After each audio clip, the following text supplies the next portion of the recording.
تريد الراحة حقا والسعادة في الدنيا والآخرة، عليك أن تتحمل الأذى وتترك الراحة، لأن الإنسان ما خلق في هذه الدنيا لأجل الراحة.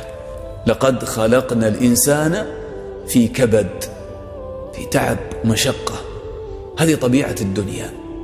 فالذي يريد أن يرتاح في كل أموره هذا ما فهم حقيقة الدنيا. وبقدر ما تتعنى تنال ما تتمنى.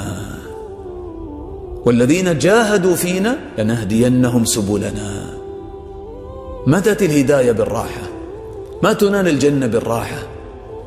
قال النبي صلى الله عليه وسلم: ألا إن سلعة الله غالية، ألا إن سلعة الله الجنة.